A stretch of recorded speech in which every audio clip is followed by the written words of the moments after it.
Sejam muito bem-vindos ao canal Castelos do Tempo. Hoje, nossa jornada nos leva ao coração das terras altas da Escócia. Mais especificamente, à região de Banffshire, para desvendar os segredos de uma das fortalezas mais fascinantes do norte. Estamos às margens do sereno rio Avon, a apenas alguns metros de sua junção com o majestoso rio Spey. Uma localização estratégica e de beleza incomparável.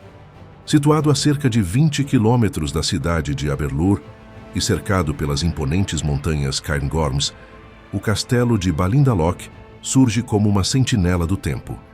Prepare-se para conhecer a Pérola do Norte, a casa ancestral da família Macpherson Grant, desde 1546. Vamos descobrir como este castelo sobreviveu a séculos de conflitos entre clãs e como uma antiga profecia determinou o local exato de sua construção, desafiando a vontade de seus próprios criadores.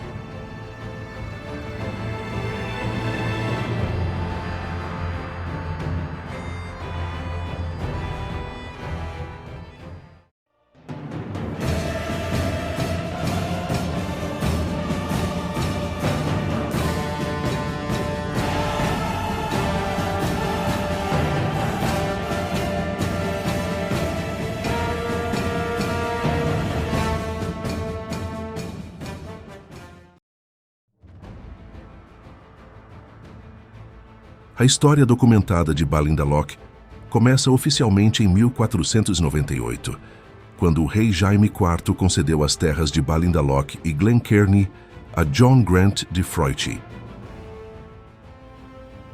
No entanto, o castelo que vemos hoje só começou a ganhar forma décadas depois, por volta de 1542, sob as ordens do neto de John, também chamado John Grant.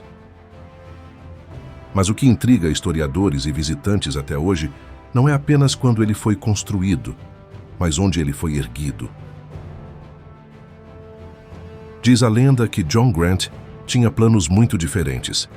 Ele desejava construir sua fortaleza no topo de uma colina ligeiramente a leste, uma posição que ofereceria uma visão estratégica superior de toda a região.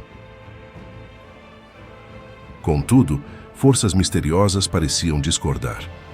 Por várias noites consecutivas, os pedreiros trabalhavam arduamente nas fundações apenas para descobrir ao amanhecer que todo o trabalho havia sido transformado em escombros e transportado inexplicavelmente para o outro lado do rio Avon.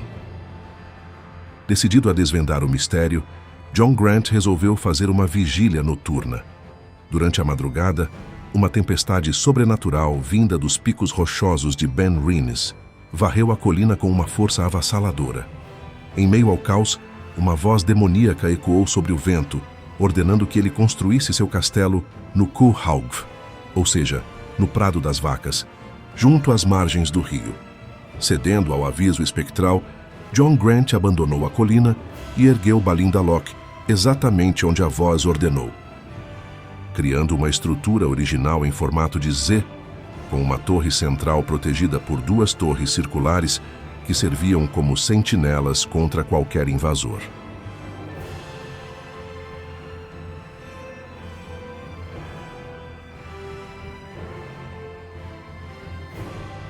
Tempos de conflito e a fúria da natureza. Durante o primeiro século de sua existência, o castelo de Ballinalloch serviu como uma fortaleza vital para os Grants. Mas a tranquilidade dos prados seria interrompida pelas sangrentas guerras civis que dividiram a Escócia e a Inglaterra no século XVII. O clã Grant havia declarado seu apoio aos Covenanters, aliados do parlamento inglês. Essa escolha política transformou o castelo em um alvo. Em 1645, as forças monarquistas lideradas pelo temido James Graham, o Marquês de Montrose, cercaram e saquearam a propriedade. O interior do castelo foi consumido pelas chamas e a família foi forçada a fugir para salvar suas vidas. No entanto, a resiliência estava no sangue dos Grants. Apenas um ano depois, com a derrota dos monarquistas, eles retornaram para iniciar a primeira grande reconstrução de seu lar. Mas o destino ainda reservava outro desafio, desta vez vindo não de exércitos, mas das águas. Em agosto de 1829, a região foi atingida por uma tempestade devastadora, que ficou conhecida na história escocesa como a Muckle Spate, ou a Grande Inundação. Os rios Spey e Avon, geralmente calmos, transformaram-se em torrentes incontroláveis. Relatos da época, feitos por visitantes como Sir Thomas Dick Lauder, descrevem cenas aterrorizantes. As águas romperam as muralhas dos jardins, e por 24 horas seguidas, uma massa de água com 25 metros de largura atingiu diretamente o térreo do castelo. As passagens abobadadas foram inundadas, e o jardim, outrora impecável, foi coberto por mais de 1 metro de areia e detritos. Balindalok estava mais uma vez à prova, mas sua estrutura de pedra resistiu bravamente ao que muitos chamaram de um verdadeiro ato de Deus. A transformação vitoriana e o legado atual. Após as provações da Grande Inundação, os Macpherson Grants decidiram que era hora de transformar a antiga e desgastada fortaleza em algo novo, refletindo a elegância e o prestígio da era vitoriana. Entre 1848 e 1853, o renomado arquiteto Thomas Mackenzie foi contratado para liderar essa metamorfose. Com uma visão sensível e respeitosa, Mackenzie conseguiu o que muitos consideravam impossível. Ele adicionou o sofisticado estilo baronial escocês, com suas torres adornadas e telhados pontiagudos, sem apagar a essência da fortaleza original do século XVI. O resultado foi uma construção que mescla força maciça com uma leveza quase mágica, criando a silhueta de um verdadeiro castelo de conto de fadas, que encanta quem o visita no século XXI. Hoje, ao cruzarmos os portões de Balindalok, percebemos que ele é muito mais do que um monumento histórico.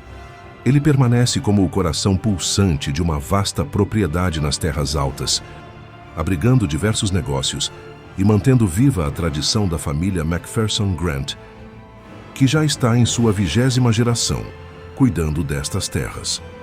O suave zumbido das atividades diárias nos lembra que a história aqui não está apenas escrita nos livros, mas é vivida todos os dias. Se haverá novas mudanças no futuro, somente o tempo e a passagem das próximas gerações poderão dizer.